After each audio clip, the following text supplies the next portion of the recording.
Bobby D here, doing the BK Nets cap show after a 79, what was it, 79, 76. If you missed the game and you just saw that, you go, oh man, that must have been some game. No.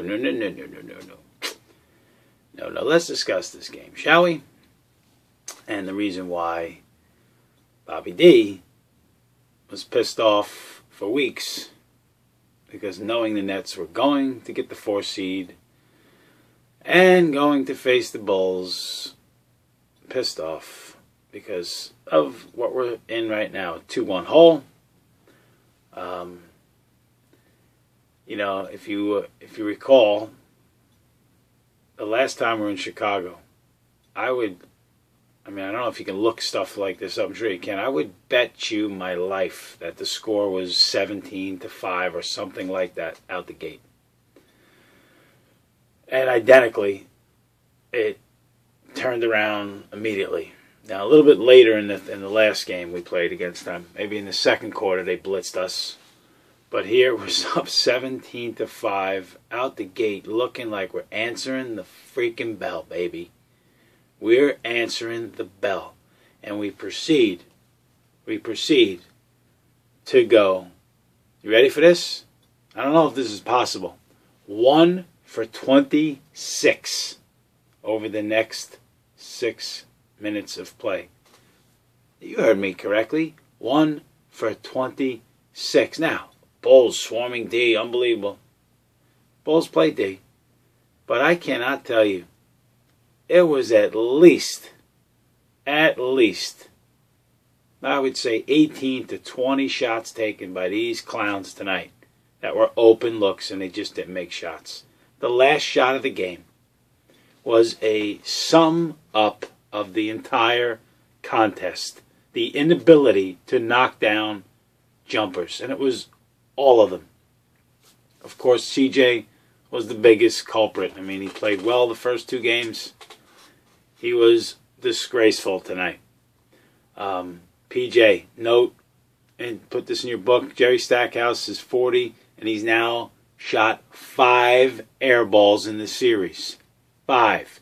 He can no longer play. He's not, listen, he's given us a great year. Got to go to somebody else, Pete, whether it's Toledovich. You went to Brooks down the stretch, crunch time. He didn't kill you defensively. Made 1 bucket. Of course, he missed the chance to make it interesting. But Jerry Stackhouse got to go. You know, you have a chance tonight to keep this crowd at bay. You come out 17-5 and the crowd's got their hand. Now, let me tell you something. Chicago's not a great home team. The reason why, you know, I wasn't too scared about them being down 1-1, other than the fact that, you know, you don't want to be 1-1, but the Bulls not that good at home. 24 and 23 and 17. 24, I'm sorry, and 17 at home. That's a bad home record, and they have bad home losses. They've lost to Charlotte at home, Phoenix. Not a good home team. We're a good road team. So we come out 17-5, a chance to hush the crowd. And we miss 25 of 26 shots. I don't know if you remember this, but the shot clock's winding down. Heinrich goes into the backcourt and just walks right in, throws a layup, and you go, it's going to be one of those nights. You know, the Nets just, they played most of the game like they don't belong in the same league as Chicago. Chicago has, does Carlos Boozer ever miss a shot when he plays the Nets? 22 points, 16. I mean, the guy does not miss shots. Of course, I'm exaggerating. He missed 6 shots. He's 9 for 15. When he takes a shot, I never expect it to miss. I'm shocked when it doesn't go in. It doesn't matter the degree of difficulty. I'm shocked when his shots don't go in. You know, it's just, there's problems. And I tell you, I just don't have confidence in PJ having the ability to navigate a team to victory, you know, with his decision-making. There was a point, I don't know if you picked up, there's a point when Reggie Evans is on the floor now. You know, Reggie is not an offensive player. Carlos Boozer played, no exaggeration, I got to start like taking pictures of the TV and adding them to the show. He played Reggie Evans 15 foot off the ball. And Reggie, I don't know if you remember, took two 18-foot jump shots because he's like, all right, I got to shoot. I mean, Thibodeau was like, dude, Reggie, go ahead. Wallace, go ahead. I know Wallace made a big three, but again, you look at his numbers, he's 2 for 8. I mean, Chicago wants him to shoot the ball. Watson was brutal, 1 for 8. Blatch, not good, 3 for 9. A turnover, sloppy. We already mentioned Stackhouse. Joe Johnson was pretty good, I thought. 6 for 14. I thought he played well. It was very strange that last possession where, not the second to last possession where he had the ball and didn't shoot. He gave it to D. Will, who were fortunate, I thought, to get an easy layup. And, Lopez did his part. I mean, he annoys you. No, Lopez is always going to annoy me. I mean, I want to draw a comparison. I'm a Yankee fan.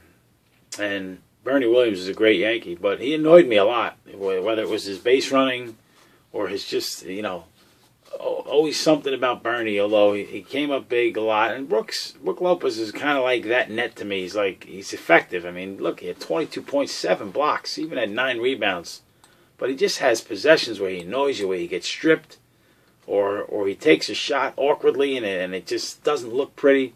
But he had a big day. I mean, you can't put it on him. This is on the inability to make jump shots. And Darren was awful again, so I don't want to hear that he had 18 points. He had a chance down 5. He had an open 3. And he was 5 for 14.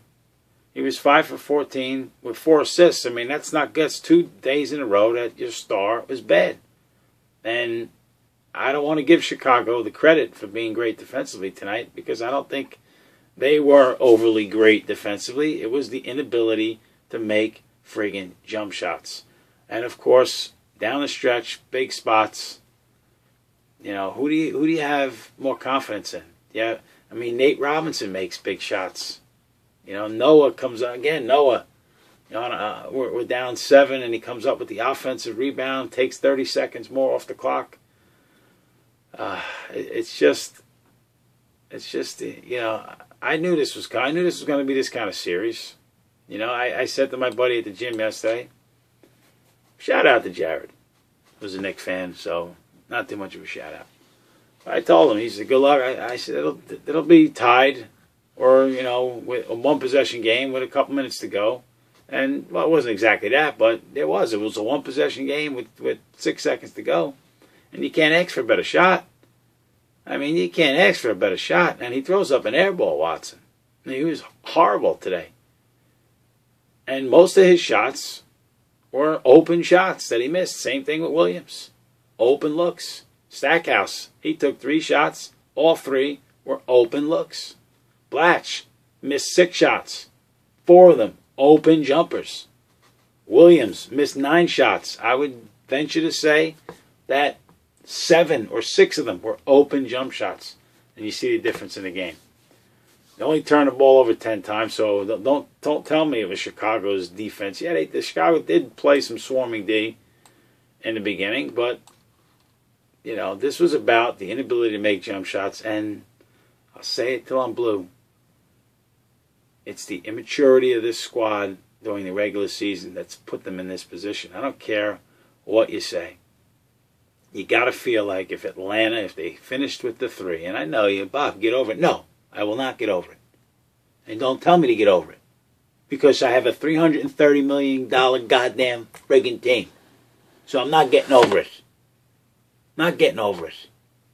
If you took care of your business, if of those 15 home losses that you had, if you managed to beat Utah, who didn't even make the playoffs, if you managed to beat Milwaukee, who stinks, if you managed to beat Dallas, who didn't make the playoffs, just those 3 of those 11, if you managed to win 2 or 3 of them, you're the 3 seed, and you're avoiding you're avoiding Thibodeau, who's a brilliant guy. You're avoiding these tough ball onion men, Noah, Duell Lang. These guys are boozer. These guys are tough, man. I hate Nate Robinson. I'd like to punch him in the face with a friggin', and I'd like to hit him with a baseball bat and knock his teeth out. I can't stand him. but he's got toughness. You know, Gibson throws down a friggin', he rocks the rim over Humphrey. I mean, these guys are tough. They're coaches. He could have avoided this team. He could have been playing the Atlanta Hawks, Hawks. Listen, I ain't saying that we beat the Hawks, but you get the point. I'm going to be angry, and when they lose the series, you're going to hear me. I may do the show for 20 minutes just on that. I may go through every single home loss that they had. You want to look at the difference between the Nets and the Knicks? Identical road records. Identical. Knicks-Nets, identical road records. The Knicks took care of their fucking business at home. They took care of their business at home. And the Nets didn't. And that's why they're here in the 4th seed in the dogfight. And, oh, by the way, if you get through the dogfight, you only have Miami waiting. Instead of finishing with the goddamn 3, getting the soft-ass Hawks. And then playing the Knicks. Playing the Knicks in the second round. A team you match up pretty well against. A team that, you haven't... What would that do for the city? What would it do for the buzz? The NBA, when's the last time they both met when they were real good? There hasn't been, Well, they met in the playoffs when they're both good teams. You had that chance. Now, I know. You're saying, Bob, what are you doing? The series ain't over yet. It's not. The Nets could win game 4. No question. But if they do, are you jumping up and down? Oh, they got it now. Why? Because they're going to win game 5? No. I predicted this would be a 7-game series. I still believe it will. I think the Nets will win. Maybe even win game 5, or maybe lose game 5, win game 6. There's no telling what this team is. This team got out the gate at 17-5. And you're sitting down going, this is nice. Let's 17-5, so let's maintain. Let's have a 12-8. Let's have a 7-point lead at the half. Let's have one of those games where we and within seconds it's gone. The most incredible futility that you can imagine. I mean, I'd love to see it in the Elias Sportsbooks if they have it. Has any NBA team ever gone 1 for 26 over a stretch? That's hard to do. That's hard to do. Go 1 for 26. I mean, I would love to find out. I mean, at one point in the third quarter, second, whatever. I don't know if it was early third. Might have been second. They were shooting 19%, 18% from the floor. What, are you shitting me? What, are you shitting me? PJ. And you got to do something, PJ. Something's got to be done. And I've said this all year. Reggie and Wallace on the floor, the Bulls don't have to guard. The Boozer was 15 feet away from Evans. Go ahead. They don't have to guard him. There's 2 guys they don't have to guard. You're going to have to do something. Now, you want your job next year, which I don't believe you're getting, but you're going to have to find a way to coach your team to a win. You got to pull some strings here. The matchups ain't working out. I mean, you can't have a situation where you go 6 minutes in the playoffs without a bucket. Something's got to get done. Somebody's got to get in there, do what you got to do. Somebody. Now, I realize everybody sucked tonight, so it's not like, you can't totally blame him. But you're the coach.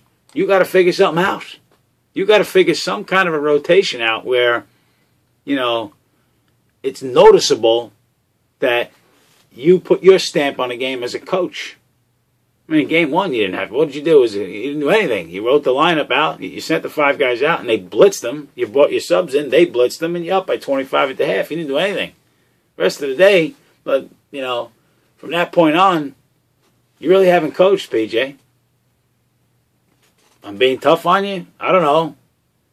To me, I don't like when a team goes these monstrous stretches. Now, again, I'm not killing you because you don't miss the open jumpers, but something's got, now you bring Brooks in late in the game, and he plays down a stretch, so if you have faith in him there, I don't know, maybe you got to go to him early. I don't know. I'm not, listen, to me, Brooks is just as schizophrenic as this whole team is. Blatch, schizophrenic. Blatch could look like brilliance and then look like a total jackass on the court. obviously, I was hoping D. Will has returned to his stud form, and for the most part he has in game one. Now he's got 2 straight bad ones. Don't give him a good one here. 18-4, 5 for 14, and missing an open 3 that would have cut it to 2. That's not a good game. Not a good game from your star. So, again, you know where I'm at, man. I'm going to be one of these dudes that's going to, all summer long, I'm going to talk about the 4 seed. And I know, even the Nets post-game guys, Chris Carino said on the air today, Bob, you got to get over it. I'm not getting over it. I'm not. $330 million team lost 11 games in their building. 15 total, but lost 11 that they had leads or had opportunities down the stretch with a couple of plays to win, and you only had to win 2 or 3 of them, and you finish with the 3. Buckle up on Saturday. What's going to happen? Who knows what's going to happen? And if you think you know, you're full of shit. Because 17-5, 1 for 26. Right? Down by 15 in the fourth quarter. It's over. Turn it on. If you tuned in, there they were. An open 3-pointer to tie the game. Schizophrenic. It's Brooklyn, USA. Leave me alone.